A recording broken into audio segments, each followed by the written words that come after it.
Le Guide des égarés de Maïmonide, chapitre 74, suite. Il faut savoir que tous ceux qui s'efforcent d'établir la nouveauté du monde ou d'en contester l'éternité, au moyen de ces méthodes du Kalam, doivent nécessairement y employer l'une de ces deux propositions ou les deux à la fois, à savoir la 10e proposition, c'est-à-dire l'admissibilité rationnelle, afin d'établir qu'il y a un être déterminant, ou bien la 11e proposition qui proclame l'inadmissibilité de l'infini par succession. Cette dernière proposition, il cherche à en constater la vérité de différentes manières.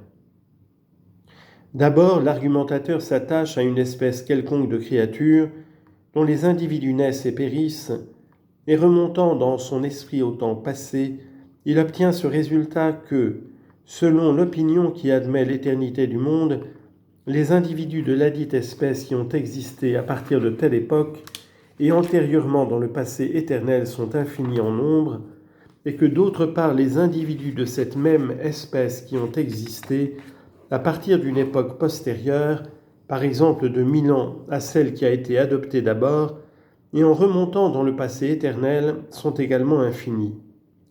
Or, cette dernière totalité dépassant la première totalité de tout le nombre de ceux qui ont été nés pendant ces 1000 ans, ils prétendent par cette considération arriver à ce résultat, qu'il y aurait là un infini plus grand qu'un autre infini. Ils en font autant des révolutions de la sphère céleste et ils prétendent obtenir ce résultat, qu'il y aurait des révolutions infinies plus nombreuses que d'autres révolutions infinies. Quelquefois, il compare aussi les révolutions d'une sphère avec celles d'une autre plus lente et qui toutes sont infinies. Ils en font de même pour toute espèce d'accidents qui surviennent. Ils comptent donc partout les individualités qui n'existent plus et se les représentent comme si elles existaient et comme si c'étaient des choses délimitées. Ensuite, ils ajoutent à cette chose idéale ou en retranchent. Mais ce sont là des choses purement idéales et non réelles. Déjà, Abu Nasr el-Farabi a détruit cette 11e proposition en montrant ce qu'elle présentait d'erroné dans toutes ses applications particulières, ainsi qu'avec un examen impartial, tu le trouveras clairement exposé dans son célèbre ouvrage sur les êtres variables. Ce sont là les principales méthodes des mutakallimin pour établir la nouveauté du monde. Dès qu'ils ont établi par ces preuves que le monde est créé, il s'ensuit nécessairement qu'il a un ouvrier qui l'a créé avec intention, avec volonté et de son plein gré. Ensuite, ils ont démontré par diverses méthodes que nous t'exposerons dans le chapitre suivant que le Créateur est un. Chapitre 75. Je vais t'exposer aussi dans ce chapitre les preuves de l'unité de Dieu selon le système des mutakallimin. Cet être, disent-ils, que l'univers indique comme étant son ouvrier et son producteur, est un. Et leurs méthodes principales pour établir l'unité sont au nombre de 2, la méthode de l'obstacle mutuel et celle de la diversité réciproque. La première méthode, à savoir celle de l'obstacle mutuel, est celle qui est préférée par la grande majorité. Voici quel en est le sens.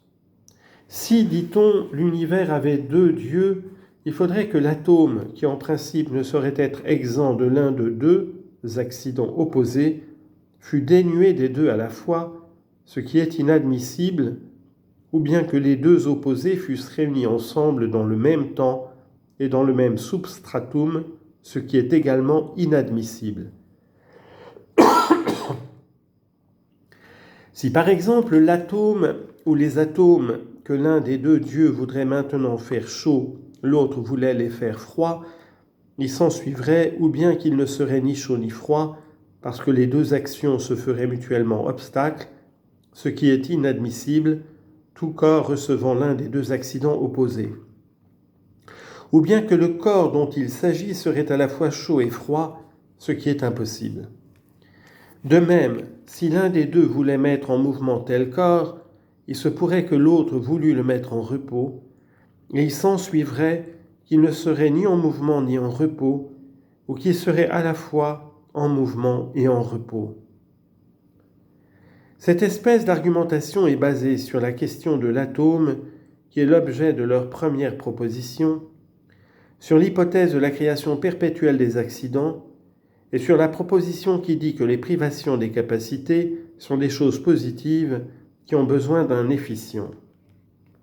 En effet, si quelqu'un disait que la matière inférieure dans laquelle, selon l'opinion des philosophes, se succèdent la naissance et la destruction, est autre que la matière supérieure, c'est-à-dire ce qui sert de substratum aux sphères célestes, comme cela a été démontré, et que l'on soutint qu'il y a deux dieux, l'un gouvernant la matière inférieure et dont l'action ne s'étend pas aux sphères, l'autre gouvernant les sphères et dont l'action ne s'étend pas à la matière élémentaire, comme le prétendaient les dualistes, une telle opinion ne conduirait nullement à un obstacle mutuel. Et si l'on objectait que ce serait là attribuer une imperfection à chacun des deux, parce que l'un ne disposerait pas de ce dont dispose l'autre, on pourrait répondre que cela ne constitue d'imperfection à l'égard d'aucun des deux, car cette chose à laquelle son action ne s'étend point est à son égard impossible, et ne pas pouvoir faire l'impossible ne constitue point d'imperfection dans l'ouvrier, de même que, pour nous autres unitaires, il n'y a pas d'imperfection dans le Dieu unique, en ce qu'il ne peut réunir les contraires dans un même sujet, et que son pouvoir ne s'étend ni à cela, ni à d'autres impossibilités semblables. S'étant aperçus de la faiblesse de cette méthode, bien qu'il y eût quelque chose qui les y appelât, ils ont passé à une autre méthode. Deuxième méthode. S'il y avait deux dieux, disent-ils, il faudrait qu'ils eussent quelque chose qui leur appartint en commun et quelque autre chose qui appartint à l'un des deux sans appartenir à l'autre. Et par quoi eut lieu leur diversité réciproque ? C'est là une méthode philosophique qui est véritablement démonstrative, pourvu qu'on la poursuive et qu'on en ait exposé les prémices. Je l'exposerai moi-même quand je rapporterai les opinions des philosophes sur cette matière. Mais cette méthode ne saurait être suivie selon le système de ceux qui admettent les attributs, car selon eux, il y a dans l'être éternel des choses nombreuses, différentes les unes des autres. L'idée de la science étant pour eux autre chose que l'idée de la puissance, et de même l'idée de la puissance autre chose que l'idée de la volonté. Il ne serait donc pas impossible, avec ce système, que chacun des deux dieux renfermât plusieurs idées, de sorte que les unes il les eut en commun avec l'autre Dieu, et que par les autres il en différât. Troisième méthode. Il y a encore une autre méthode qui a besoin de l'une des hypothèses admises par les partisans de ce système. C'est que plusieurs d'entre eux, les mutakalimines, et ce sont les plus anciens, croient que Dieu veut par une volonté, laquelle n'est pas une idée ajoutée à l'essence du Créateur, mais qui est une volonté sans substratum. Selon cette hypothèse que nous venons d'énoncer, mais dont il est difficile, comme tu le vois, de se former une idée, ils disent « La volonté unique qui n'est pas dans un substratum ne saurait appartenir à deux, car ajoute-t-il, une cause unique ne saurait produire de résultat pour deux essences différentes. C'est là, comme je te l'ai fait observer, expliquer une chose obscure par ce qui est encore plus obscur. Cette volonté dont il parle, on ne saurait s'en former une idée. Il y en a parmi eux qui la croient impossible, et ceux-là même qui l'admettent, y reconnaissent des difficultés innombrables. Et cependant, ils la prennent pour preuve de l'unité de Dieu.